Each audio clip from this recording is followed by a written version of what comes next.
Shalom. Jumpa lagi dalam kasih Kristus. Hari ini kita akan mendengar firman Tuhan yang berjudul Sukses, Kaya, Tidak Kebal dengan Godaan. Nah, apa itu? Menarik Bapak Ibu. Untuk lebih lanjutnya, sebelumnya kita berdoa. Mari kita berdoa. Tuhan Yesus, terima kasih. Kami mengucap syukur hari ini kami sangat rindu firman-Mu. Bukakan, singkapkan firman, sehingga kami dapat melakukan firman-Mu di tengah keadaan zaman yang tidak menentu ini. Allah Roh Kudus, ajari kami. Dalam nama Yesus Kristus. Amin.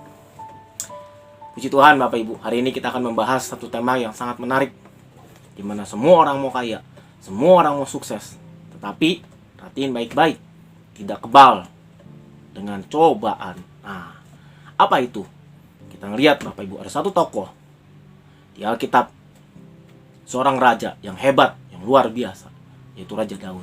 Nah, raja ini raja yang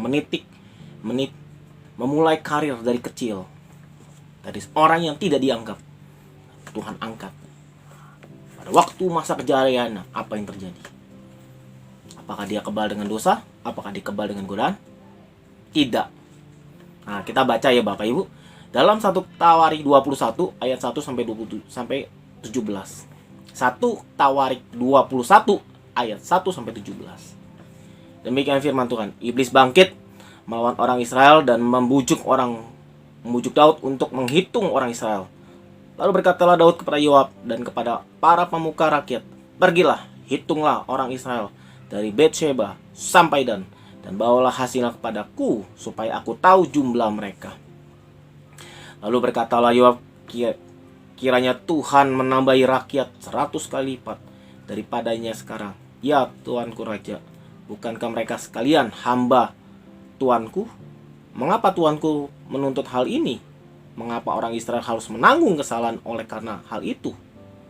Namun titah raja itu terpaksa diikuti oleh Yoab.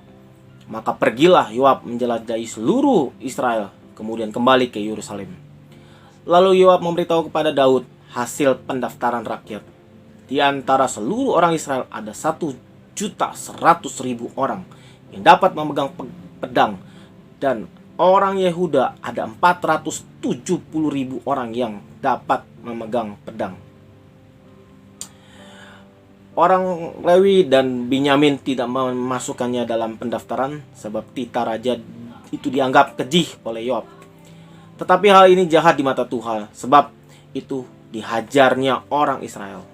Lalu berkatalah Daud kepada Allah, "Aku telah sangat berdosa karena melakukan hal ini. Sekarang jauhkanlah kiranya kesalahan hamba-Mu, sebab perbuatanku itu sangat bodoh." Tapi berfirmanlah Tuhan kepada Gad pelihat Daud, "Pergilah, katakanlah kepada Daud, beginilah firman Tuhan, 3 perkara kuhadapkan kepadamu.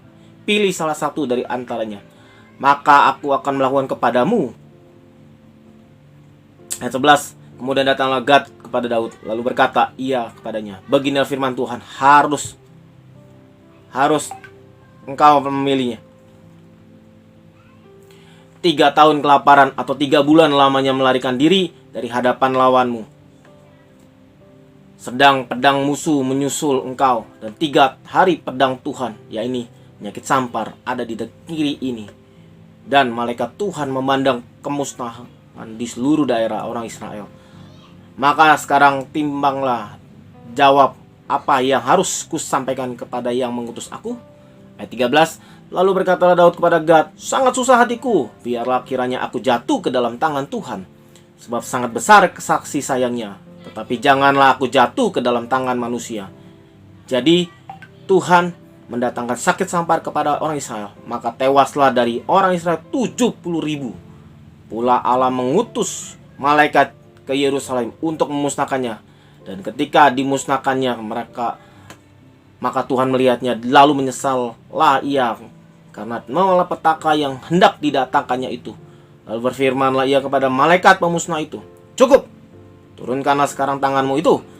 Pada waktu itu malaikat Tuhan sedang berdiri dekat tempat mengerikan Ornam, orang Yebus. Ketika Daud mengangkat mukanya, maka dilihatnya malaikat Tuhan berdiri di antara bumi dan langit.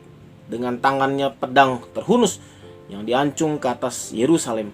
Lalu dengan berpakaian kabung bersujudlah Daud dan para tua-tua. Ayat 17. Dan berkatalah Daud kepada Allah, bukankah aku ini orang yang menyuruh menghitung rakyat? Dan aku sendirilah yang telah berdosa, yang melakukan kejahatan. Tetapi domba-domba ini, apa yang dilakukan mereka? Ya Tuhan Allahku, biarlah kiranya tanganmu menimpa aku dan kaum keluargaku, tetapi janganlah tulah menimpa umatmu. Demikian firman Tuhan. Wow, luar biasa Bapak Ibu. Satu kisah yang sangat menarik, di mana seorang raja memberi perintah kepada bawahannya, tapi tidak bertanya kepada Tuhan. Nah, kita lihat dulu ya Bapak Ibu. Raja Daud. Kita lihat kisahnya. Siapa Raja Daud? Kita lihat dalam 1 Samuel 17 ayat 12. 1 Samuel 17 ayat 12. Dalam 1 Samuel 17 ayat 12. Siapa Raja Daud? Wah, ini menarik Bapak Ibu. Kita lihat sejarah Raja Daud di dalam 1 Samuel 17 ayat 12. Demikian firman Tuhan. Daud adalah seorang dari Efratah, dari Betlehem Yehuda, yang bernama Isai.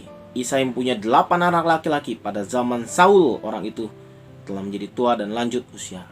Wow. Daud adalah anak Isai. Daud punya saudara. Total semuanya sama Daud 8 orang. Wow. Sangat jelas ya di sini ya, bahwa Daud ini keturunan Isai. Nah, apa pekerjaan Daud pada saat itu? Kita buka ya. 1 Samuel 17 ayat 28. 1 Samuel 17 ayat 28, demikian firman Tuhan. Ketika Eliab kakaknya yang tertua mendengar perkataan Daud kepada orang-orang itu, bangkitlah amar Eliab kepada Daud sambil berkata, mengapa engkau datang? Dan pada siapa kau tinggalkan kambing domba yang 2-3 ekor di padang gurun? Ini jelas ya, pekerjaan Daud sebelum dia menjadi raja, dia menggembalakan kambing domba secara langsung. Nah, tiap hari cuman ngangonin kambing, ngangonin domba, bagaimana dia cuman seneng tidak melihat dunia yang dimana begitu semeringah. Ya, kakak-kakaknya itu adalah seorang tentara Bapak Ibu. Bagaimana prajurit, beda sama Daud. Dia menggembalakan kambing domba. Bagaimana seorang gembala yang tiap hari juga dia bergumul untuk menjaga kambing domba. Dia harus melawan binatang-binatang yang ingin menerkamnya. Contohnya seperti serigala dan binatang-binatang lain, harimau atau apapun yang ingin menerkam domba dan kambing yang dipelihara. Nah, berikutnya apa? Daud ini juga seorang pemuji. Dia senang bermain kecapi. Nah, kita lihat ya Bapak Ibu. 1 Samuel 16 ayat 18. 1 Samuel 16 ayat 18. Demikian firman Tuhan. Lalu jawab salah seorang hamba itu, katanya, sesungguhnya aku telah melihat salah seorang anak laki-laki Isai, orang Betlehem itu, yang pandai bermain kecapi. Ia seorang pahlawan yang gagah perkasa, seorang prajurit yang pandai bicara, elok perawakannya, dan Tuhan menyertai dia. Wow, luar biasa. Daud, dia seorang memuji Tuhan. Waktu dia memuji Tuhan, waktu dia memainkan kecapi, wow, masa setan hancur, hilang. Luar biasa Bapak Ibu. Orang yang menitik karir dari bawah, dinubuatkan sama Nabi Samuel. Selanjutnya apa? Ini tonggak. Bagaimana Daud membuktikan Tuhan yang hebat. Bagaimana Daud pernah mengalahkan Goliat. Bagaimana Daud mengalahkan Goliat itu ada di 1 Samuel 1 ayat 17. Itu adalah bagaimana kisah bagaimana Daud mengalahkan Goliat. Goliat pada saat itu adalah orang Filistin yang ingin menghancurkan orang Israel. Goliat ini adalah orang yang tingginya di atas rata-rata Bapak Ibu, orang biasa. Bagaimana orang Israel begitu gentar sama dia. Tapi suatu kali di dalam kisah 1 Samuel 17 itu mencatat bagaimana Daud ketika Allahnya dihina, dia begitu lantang. Dan atas penyertaan Tuhan, Daud diizinkan mengalahkan yang namanya Goliat. Akhirnya apa yang terjadi Bapak Ibu? Daud setelah itu tidak lama kemudian jadi angkat menjadi orang yang membawa senjata Saul. Nah, siapa lagi raja Daud kisahnya? Daud diangkat jadi raja Saul, raja Yehuda. Itu ada di 2 Samuel 2. 2 Samuel 2. 2 Samuel pasal 2 ayat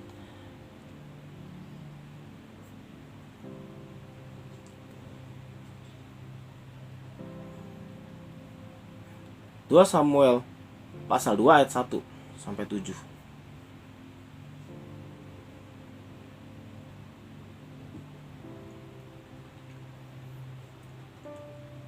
Dua Samuel pasal 2 ayat 1 sampai 7.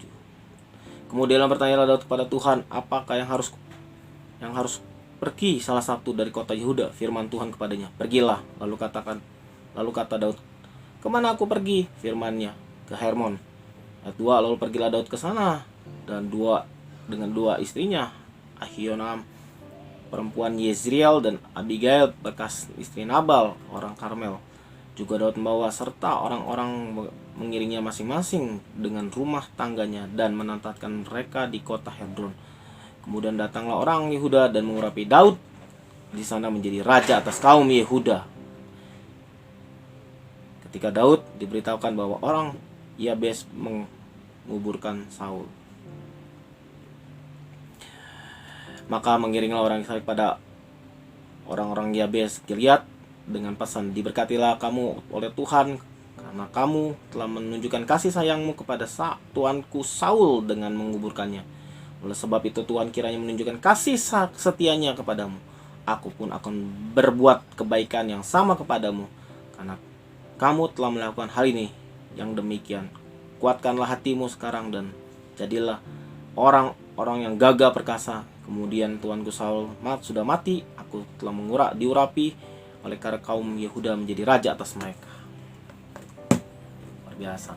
Seorang gembala diangkat menjadi seorang raja Yehuda. Dan kalau Bapak Ibu lihat juga, Daud dipilih menjadi raja atas Israel. Itu ada di 2 Samuel 5 ayat 1 sampai 16. Nanti Bapak Ibu baca 2 Samuel 5 ayat 1 sampai 16. Bagaimana Raja Daud, raja yang mempersatukan dua kerajaan yang pernah pecah, yaitu Yehuda dan Israel. Nah, kita melihat ya, sosok ini sosok hebat Bapak Ibu. Dia seorang pemimpin bangsa yang hebat. Nah, ada satu kalimat yang sangat-sangat luar biasa bagi Daud. Kita baca ya. Di Kisah Para Rasul 13 ayat 22. Kisah Para Rasul 13 ayat 22. Demikian firman Tuhan, setelah Saul disingkirkan, Allah mengangkat Daud menjadi raja atas mereka. Tentang Daud, Allah telah menyatakan, aku telah mendapat Daud bin Isai, seorang yang berkenan di hatiku, yang melakukan segala kehendak. Tokoh yang hebat Bapak Ibu. Sukses. Kaya. Jadi raja Bapak Ibu. Kita melihat ya, apakah yang terjadi dengan orang yang berkenan di hatinya Tuhan. Kita baca ya, ada kesalahan yang fatal. Ini kesalahan menjelang akhir dari hidup Daud. Bagaimana Daud mendengar perkataan setan. Kita baca kembali kepada konteks 1 Tawarik 21 ayat 1 dan 2.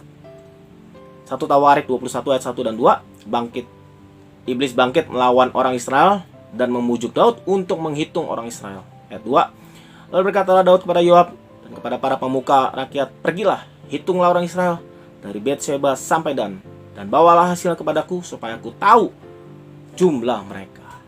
Kesalahan yang pertama yang Daud lakukan adalah dia mengikuti perkataan setan. Setan membujuk lewat telinganya. Dia bicarain, hai Daud, kamu kan sudah menang, kamu udah hebat, kamu udah jaya, itu kekuatan kamu. Setelah Daud berpikir dengan dirinya sendiri, dia hitung dan disuruh yang namanya Yoab panglimanya hitung. Yang kedua, kesalahan Daud tidak bertanya kepada hamba Tuhan, penasehat, atau kepada Tuhan. Ini kesalahan yang fatal, Bapak. Yang ketiga, Daud itu sombong. Kita melihat ya, kesombongan Daud itu karena dia ngerasa comfort zone. Perhatikan kalimat ini. Setan tidak mungkin menggoda manusia pada saat manusia itu kuat. Tapi setan menggoda manusia pada saat manusia nyaman. Pada saat manusia merasa dirinya hebat, kuat, merasa dirinya jaya, tidak ada yang ganggu. Nah, Bapak Ibu, kita melihat ya, di sini orang sukses, orang kaya, hati-hati. Pada saat Anda sukses, Anda kaya, Anda akan mengalami sesuatu hal, godaan yang membuat fatal hidup Anda. Hati-hati. Dan Tuhan izinkan itu adalah satu ujian, di mana orang yang sukses, orang kaya, orang yang berhasil dalam hidupnya, dia harus tetap bersandar kepada Tuhan. Nah, kita melihat ya, apa dampaknya. Kita lihat ayat 8. Dampak bagaimana kesalahan Daud yang simple. Dia cuma ngasih perintah hitung, tapi apa yang terjadi? Tuhan marah. Kita lihat ayat 8. 1 Tawarik 21 ayat 8. Demikian firman Tuhan. Lalu berkatalah Daud kepada Allah, aku telah sangat berdosa karena kamu melakukan hal itu. Maka sekarang tunjukkan, jauhkanlah kiranya kesalahan hambamu, sebab perbuatan itu sangat bodoh. Bayangin. Waktu dia ngucapin, dia tidak berpikir. Tapi setelah dihitung sama yang namanya Yoab, dia kaget. Wah, Tuhan gak perintahin. Bayangin. Yang pertama, dampak ketika dia ngambil keputusan yang penting. Seorang raja, seorang pimpinan ketika ngambil keputusan tanpa memikirkan orang banyak, demi keegoisannya, demi kesombongannya. Hati-hati, fatal Bapak Ibu. Dampak yang pertama, Daud merasa dirinya berdosa. Dia salah, dia bodoh, dia menyalahkan dirinya sendiri. Setan senang setan. Berhasil. Ternyata godaan saya cuma ngomong gitu. Hitung aja, hitung rakyatmu, hitung kekuatanmu. Hei, perhatiin baik-baik ya. Seorang pimpinan, apapun lah, pimpinan perusahaan, pimpinan Anda memimpin keluarga, Anda memimpin negara, perhatiin baik-baik. Kita butuh yang namanya diskusi, tanya ke Tuhan. Sehingga ketika kita mengambil satu keputusan itu tepat dan kehendak Tuhan yang jadi. Buktinya apa? Apa tujuannya Daud menghitung itu? Buat kesombongan, kebanggaan. Wah, luar biasa ya. Bagaimana setan senang kipas-kipas. Tapi lihat, fatal. Karena di sini dilihat ayat 7. Hal itu jahat di mata Allah. Sebab itu dia menghajar orang Israel. Wow, Tuhan gak suka. Tuhan bicara jelas bagaimana lewat Nabi Gad. Daud, kamu tidak bertanya kepadaku ya. Kamu hitung semua rakyatmu, tentaramu. Aku tidak suka. Apa yang terjadi? Dihajar. Yang kedua, dampaknya karena kesalahan Daud, apa hukuman? Kita lihat ayat 11. 1 Tawarik 21 ayat 11. Demikian firman Tuhan. Kemudian datanglah Gad kepada Daud. Berkatalah ia kepadanya, berfirmanlah Tuhan, haruslah engkau memilih. Bayangin, harus memilih. Yang pertama, Daud, dengar baik-baik ya. Kamu tidak saya perintahin, kamu aturin. Kamu perintahin. Perhatiin, ini hukuman buat kamu. Yang pertama, pilih 3 tahun kelaparan atau 3 bulan lamanya melarikan diri dari hadapan lawanmu, sedang pedang musuhmu menyusul engkau. Atau ya 3 hari pedang Tuhan, yaitu penyakit sampat, ada di negeri ini. Dan malaikat Tuhan mendatangkan kemusnahan ke seluruh Israel, daerah Israel. Maka sekarang timbanglah, jawablah, apa yang harus kusampaikan kepada yang mengutus aku. Bagaimana Nabi Gad, dia cuma menyampaikan pesan Tuhan. Ada 3 hal. Shock Raja Daud. Waduh. Bayangin. Lihat ayat 13. Lalu berkatalah Daud kepada Gad, susah hatiku, biarlah kiranya jatuh ke dalam tangan Tuhan, sebab sangat besar kasih sayangnya. Tapi Janganlah aku jatuh ke dalam tangan manusia. Daud kenal Tuhannya. Orang yang berkenan di hati Tuhan bisa dicobai dan ikutin perintah setan. Hati-hati Bapak Ibu. Bagi Bapak Ibu dan saya, kalau Bapak Ibu dipercayakan makin besar, apalagi Bapak Ibu mengambil suatu keputusan seorang pimpinan, hati-hati. Daud ini pimpinan negara, bangsa Israel dan Yehuda. Bayangin, ketika Tuhan tidak suruh, akhirnya dampaknya akan banyak. Apa yang terjadi? Kita lihat nih Bapak Ibu, ayat 14. Jadi Tuhan mendatangkan penyakit sampar. Ketika Daud bilang, Tuhan, jangan ya Tuhan, aku gak bisa milih, aku salah, aku ini orang bodoh. Bayangin. Tapi di sini Tuhan bilang, aku datangkan penyakit sampar kepada orang Israel. Lihat yang terjadi. Tewaslah orang Israel 70.000 orang. Karena kebodohan Raja Daud. Ini raja yang diurapin sama Tuhan. Gak kebal dengan yang namanya godaan. Yang mati 70.000 orang. Bukan satu. Kita ngelihat Bapak Ibu, zaman sekarang COVID itu yang kerjain siapa? Itu keserakan manusia, pemimpin-pemimpin negara. Bagaimana menguasai dunia. Akhirnya ini ada yang namanya dugaan. Bagaimana kita lihat virus COVID, corona, apa yang terjadi? Berapa banyak orang, jutaan orang mati sampai sekarang belum selesai. Itu karena kebodohan pemimpin-pemimpin bangsa-bangsa di dunia yang ingin serakah, mau kuasain dunia. Sebenarnya dunia ini yang punya Tuhan. Kerjakanlah apa yang jadi kerja tugasnya pemimpin-pemimpin. Bukan mau ambil kekuasaan, mau diktator, mau kuasai dunia. Itulah dampak dari manusia jatuh dalam dosa. Fokus pada diri, bukan Tuhan. Sama Bapak Ibu. Beberapa waktu lalu ada seorang anak muda sampai di media sosial sangat terkenal sekali dengan tradingnya. Wow, luar biasa, murah sekali gitu kan. Sampai dia berkata kalimat yang sombong sekali, sampai Tuhan saja bla bla bla bla bla, nantangin Tuhan. Hari ini kebenaran ketika dibuka, disingkapkan, dia malu, lagi masuk dalam tahanan, tinggal tunggu waktu kapan hukumannya. Jangan perhatiin baik-baik ya. Ketika Anda sukses, Anda berhasil, Anda beruntung, Anda kaya, jaya, tetap rendah hati, tetap andalkan Tuhan. Kalau kita ngambil satu keputusan, itu akan membuat dampak buat diri sendiri. Dan lihat Raja Daud, masyarakatnya, penduduknya meninggal, nggak tanggung-tanggung, 70.000 orang. Ketika seorang pimpinan perusahaan ngambil satu keputusan itu fatal, membuat dampak kepada para pekerjanya.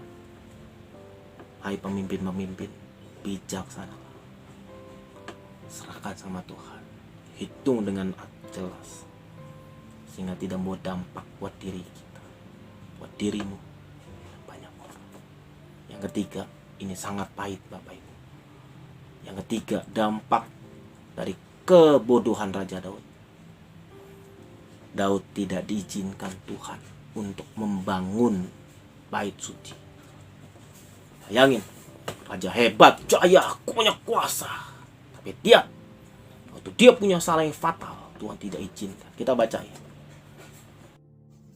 Mari kita baca dalam 1 Tawari pasal yang ke-22 ayat 7 sampai 8. 1 Tawari 22 ayat 7 dan 8. Demikian firman Tuhan.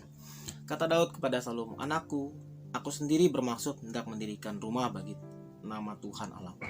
Ayat 8. Tapi firman Tuhan datang kepadaku, demikian, telah kau tumpahkan banyak darah dan telah kau lakukan peperangan yang besar, dan kau tidak akan mendirikan bagi namaku, sebab banyak darah kau tumpahkan di tanah di hadapanku. Bagaimana kita melihat ya, orang yang tidak bertanya kepada Tuhan, dampak yang ketiga itu mengerikan. Tuhan tidak izinkan dia membangun bait suci. Kalau Bapak Ibu pernah mengalami pengalaman seperti saat ini, salah mengambil keputusan. Tobat, Bapak Ibu. Jangan pikir orang yang sudah berhasil, sukses, tidak kebal. Kita lihat dari kasus Daud. Bagaimana Daud yang pertama kesalahannya mendengar bisikan setan dan melakukan apa yang diperintahkan setan. Yang kedua, waktu dia ngambil keputusan, dia tidak tanya Tuhan lagi. Yang ketiga, dia ngerasa bangga.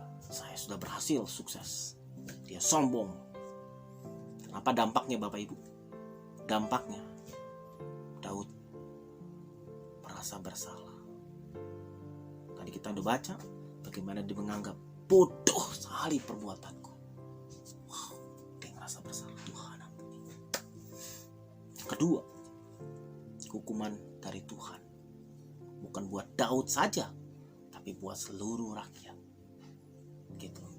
Dan yang ketiga, kita melihat Bapak Ibu dampaknya. Tuhan tidak izinkan Raja Daud membangun bait suci. Bapak Ibu, marilah kita merenungkan. Kalau kita dipakai Tuhan, dipercaya Tuhan, semakin besar, punya jabatan tinggi, hati-hati waktu kita ambil keputusan. Karena itu akan menentukan bagaimana Tuhan bertindak.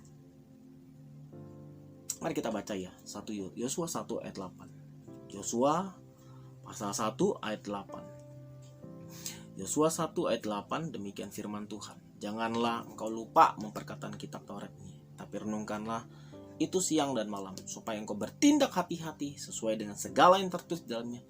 Sebab dengan demikian perjalananmu akan beruntung dan engkau akan berhasil dan engkau akan beruntung. Berhasil, beruntung hanya ada dalam firman Tuhan.